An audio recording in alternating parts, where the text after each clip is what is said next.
Дүйсенбекова Гауһар Кәшаңызы Қарағанды облысы Шет ауданы Жұмыскер ауылының Абай атындағы жалпы білім мектебінің математика пәнінің мұғалімімін. Мен оқушым Серікбай Тұмар екеуміз концентрация есептерді шығару жолдарын жұмысын зерттеп сіздерге ұсынамыз. Жұмысымыздың мақсаты концентрация есептерін шығару жолдарын іздестіріп, тиімді әдістерді қолдану. Концентрация есептері жүзіне қиындық туғандықтан оны зерттеуге көштім. Зерттеу барысында 5-ші, 6-ші, 7-ші және 8-ші сыныптар арасында сауалнама жүргіздім. Сауалнама қуанарлықтай нәтиже бермеді.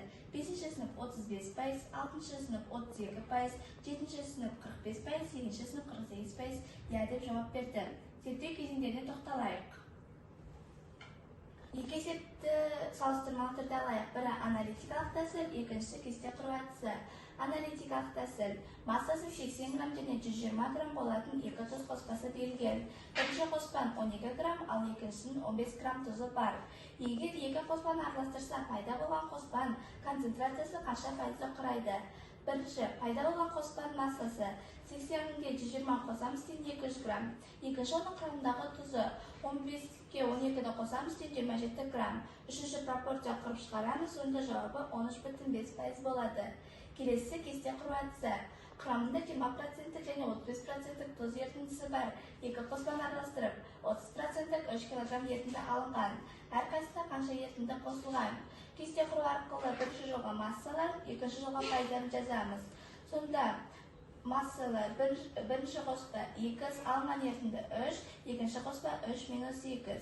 Пайыздар бірінші қоспа 20, екінші қоспа 35, алынған ерітінді 30. Массаларына пайыздарын көбейту арқылы теңдеу құрып шығарамыз, сонда жауабы біріншісінде 1 кг, екіншісінде 2 кг болады. Келесі кесте құру әдісі немесе Пирсон конверті. 200 грамм 10% қант шәкіртін, 300 грамм 20% қант шәкіртімен араластырғанда шығатын ерітіндінің концентрациясын табыңыз. X-ті ортасына қойып, үлкеннен кішісін азайтып, содан пропорция құрамыз. Сонда жауабы 16% болады. Тағы бір әдіс балық әдісі немесе магнитский тәсілі. Схемасы балыққа ұқсағандықтан оны балық әдісі деп атайды.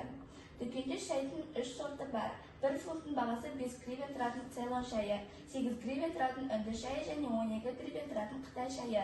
Сатушы 1 фунттың бағасы 6 гривен болатын шай алу үшін осы берілген 3 сортты шайды қандай қатынасты алуы қажет. Үлкеннен кішісін азайтып жауаптарын қосамыз. Сонда жауабы. Демек, Цейлон шайден 18 кг, үнді шайден 11 кг және Қытай шайден 11 кг алу қажет. Осы концентрация есептерін зерттей келе кесте құру әдісі маған қатты әсер етті. Түсінікті, тез және оңай. Концентрация есептерін шығаруда кесте құру әдісін қолданып, жинақтап, бір кітапшаға жазып, өзім сияқты оқушыларға ұсынамын.